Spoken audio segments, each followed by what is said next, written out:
impérios que nós já tivemos, o Império Babilônico, o Império Medo-Persa, o Império Grego, o Império Romano.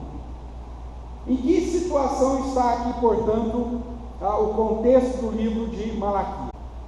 A figura de um governador é citado, o que também indica que os persas já haviam permitido os judeus voltarem para Jerusalém. Veja aí Malaquias capítulo 1, verso 8, quando Deus diz assim: quando trazeis animal cego para sacrificar, não é isso mal? E quando trazeis o coxo ou o enfermo, não é isso mal? Ora, apresenta ao teu governador. Então a figura do governador era algo descrito no livro de Daniel, e talvez um pouquinho mais à frente de Neemias e Esdras.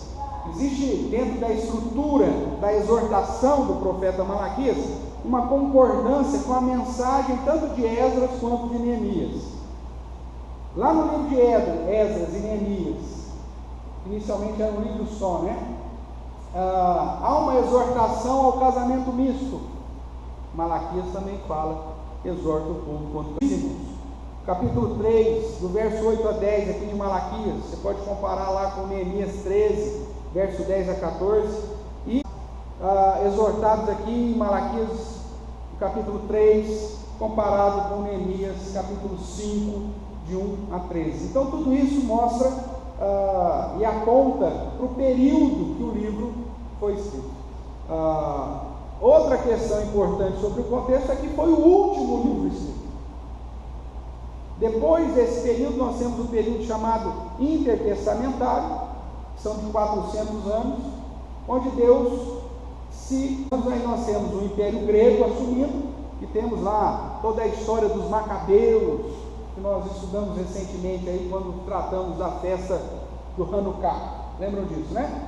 Mas nesse período Deus não levanta nenhum profeta para chamar o seu povo à atenção, muito pelo contrário. Nesse período nós vemos o silêncio de Deus. Após aqui essa sentença, nós vemos um período então de silêncio, nada acontecia. Nós já estudamos Hebreus capítulo 1 e vimos que o progresso da revelação começa com os pais, depois através dos profetas, e nos últimos dias, vai nos dizer o autor aos Hebreus, Deus se revelou através do Filho, a quem constitui a de todas as coisas. Então veja, Jesus é a expressão máxima, a plenitude. Por isso que Apocalipse, inclusive a última revelação dada, é a revelação de Jesus Cristo, dada a João através de um anjo. Houve o Antigo Testamento, um período de silêncio. O Novo Testamento fechou o período revelacional, e agora nós temos uma situação semelhante, onde Deus não traz nenhuma revelação nova, muito pelo contrário, Ele só exige que nós sejamos atentos a tudo aquilo que já foi dito. Por isso que Apocalipse diz: bem-aventurado aqueles que guardam a revelação. Não é assim? Visões para os nossos dias, aquilo que nós precisamos saber até a volta de Jesus já foi revelado em Cristo, e nós já temos, inclusive, traduzido para a nossa própria língua, e os grandes idiomas já tem tudo traduzido, e o que Deus quer é que vocês estejam então sendo fiel àquilo que Ele já revelou. Era o que o povo de Israel deveria fazer até então, recebe a última revelação e depois vai agir de modo fiel. Alguns judeus viveram desse modo e que esperaram de modo fiel isso, Simeão é um exemplo, mas a grande maioria do povo de Israel, infelizmente, desprezou, e nesse período de silêncio acabou se desviando ainda mais. Então a época da escrita de Malaquias, irmãos, eram dias difíceis. Vamos ver algumas características desse tipo. O povo estava desiludido, desanimado e cheio de dúvidas, e tal situação conduzia ao questionamento. Tinha sido reconstruído, já tinha se passado quase 100 anos, e nada da glória prometida pelos profetas antes do exílio estava acontecendo. Nada. Toda a prosperidade, toda a glória, todas as benesses ainda não tinham batido a porta do povo de Israel.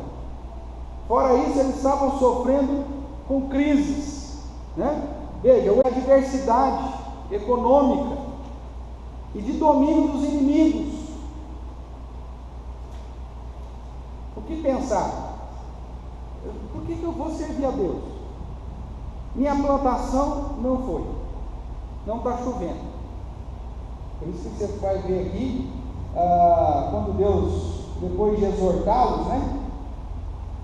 No capítulo 10, quando a fidelidade diz irmão, por exemplo, ele vai dizer: trazei todos os dias na casa do tesouro, capítulo 3, verso 10.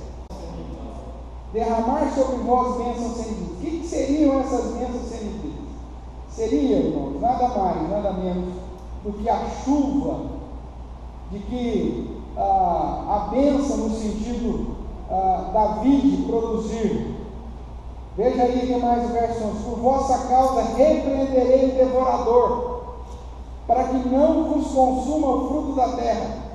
A vossa vide no campo, não. Deus promete que vai solucionar, se tão somente ouvirem e praticar o que praticar.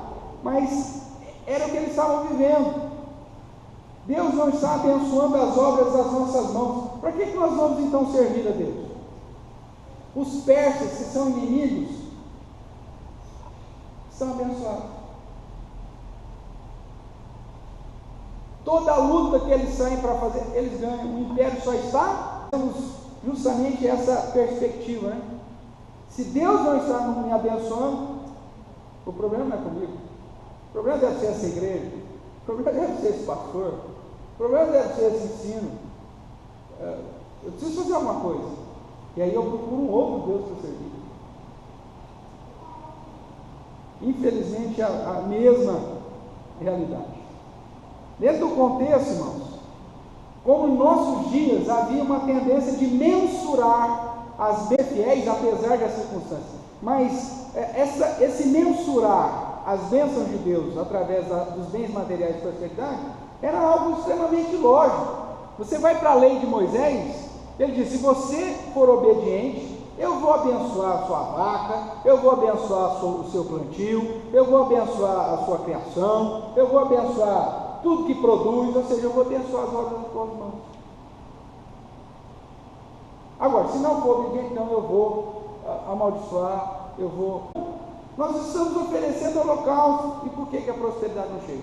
Só que o ofertar, o adorar, o servir e os sacerdotes que eles tinham estavam fazendo tudo de uma maneira meia boca.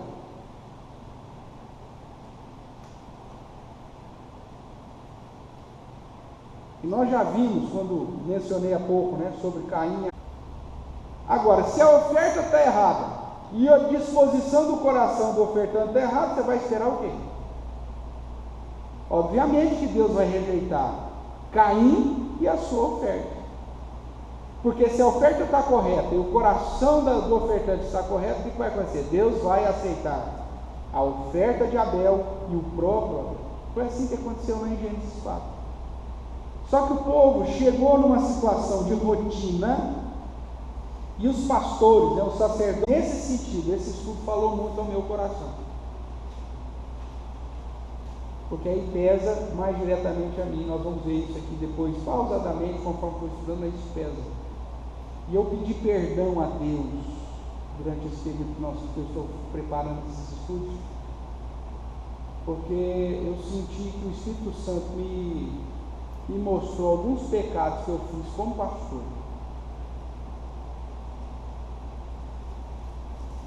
E eu já quero mencionar de cara, porque eu já vou assumir a posição de legislador. Eu tenho que ser somente obediente e fazer com que as ovelhas que o Senhor me confiou obedeçam. E você vai lembrar dessa situação. Eu contei para você uma das minhas experiências missionárias, que quando eu cheguei no campo, nós encontramos uma senhora viúva, mãe de 5, responsável por 5 crianças. E quando nós chegamos, Clarice me ajuda, quantos dias lá, se ela falou que ia ficar em jejum? Uma semana, 7 dias ela ia ficar em jejum, para Deus trazer a provisão. Lembra, a Bíblia ensina que é melhor que não votes do que votes e não cumpra. O voto que ela fez é um voto insano, é verdade. Mas eu, como pastor, cheguei naquela situação, vi que é malvado, porque exige a aplicação do voto, mas eu sou o cara bonzinho que cheguei para aquela senhora e falei assim: a senhora não precisa. Inclusive me coloquei como responsável disso. Lembra que eu contei essa história?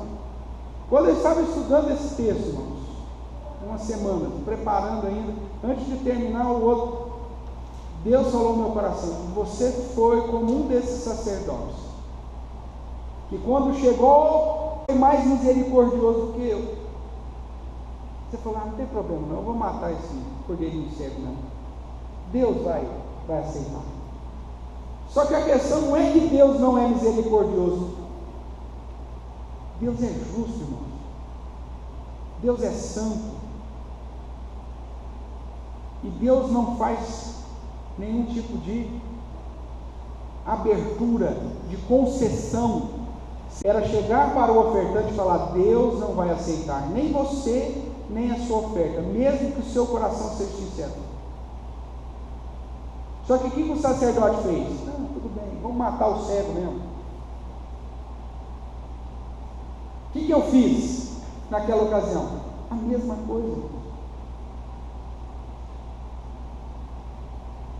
Eu dei uma concessão a um adorador, e na época eu achei que era o correto a fazer, mas eu falhei. Sei que a graça e a misericórdia de Deus repousou sobre